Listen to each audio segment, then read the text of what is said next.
Hey everybody, it's Mr. Morris. We're going to talk just a little bit about how we write a chemical equation to represent a chemical reaction from words in a sentence as opposed to symbols on a page. So this one sentence contains quite a bit of information about a chemical reaction of sodium bicarbonate, which is baking soda, with hydrogen chloride, which is actually called hydrochloric acid, which produces some salt, some table salt, sodium chloride, some liquid water, and some carbon dioxide gas. So a lot of information contained within this sentence. So let's just kind of start here with our first reactant, which is the sodium bicarbonate, which is this guy right here. And we also have included states of matter, which in this case the word aqueous means dissolved in water. So we took this white powdery baking soda, we dumped it into a glass of water, we stirred it up, and now we have a solution that we've learned recently has ions of sodium and bicarbonate floating around in it that's been dissolved. Those ions have dissociated into that solution, and we've made an aqueous solution of sodium bicarbonate. So if I want to, I can write the formula. So I look up the symbol for sodium, and the symbol for sodium is Na.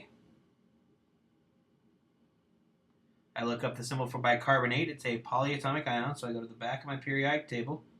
We got HCO3, and I look up charges. So I know that sodium is always a 1 plus ion. Bicarbonate is a 1 minus ion, so 1 plus and 1 minus cancel each other out. So I don't need to add any more subscripts to this formula for this chemical compound. However, I do need to add the states of matter. So I do need to tell that this is a solution dissolved in water, so it's aqueous. So there's the first thing. The next thing then is it reacts with. So I know in a chemical equation the word reacts with represents a plus sign. And then my next compound is hydrogen chloride.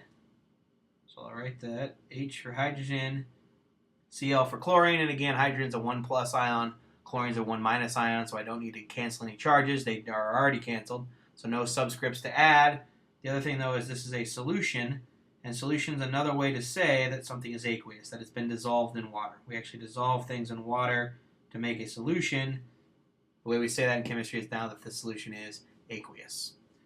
So the next thing we have is to produce, which we know is an arrow pointing to the right. So there's my arrow that represents these things have reacted to produce. And now we have some new products. So we have aqueous sodium chloride. So again, I write Na for sodium, Cl for chloride. Happens to cancel, 1 plus, 1 minus, so the charges are good. I don't need any subscripts for this compound. And it's aqueous as well. So again, I put a little AQ after it.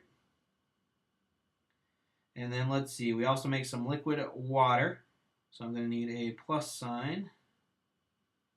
And then I'm going to write water, which is H2O. And he is liquid. So I'll put an L for liquid. And then we also produce and, so plus sign again, some carbon dioxide.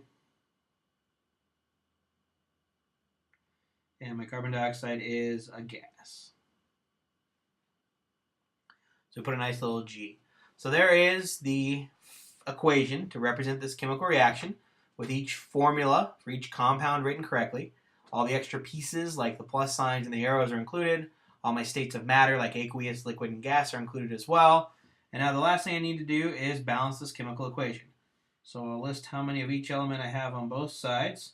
I have some sodium, some hydrogen, some carbon, and some oxygen, and some chlorine.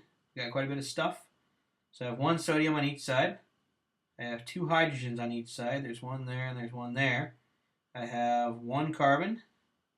I have 3 oxygens, and I have 1 chlorine. So now I go to the other side and I say, okay, 1 sodium, 2 hydrogens, 1 carbon, 1 oxygen there and 2 there, so a total of 3. 1 chlorine right there.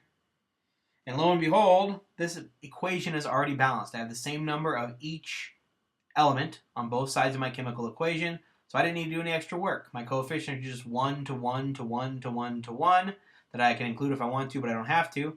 And luckily, this equation is already balanced. If it wasn't, I'd have to take a little time to add some coefficients, the big numbers in front of each formula for each compound, so that I get the same number of each element on both sides to satisfy the law of conservation of matter.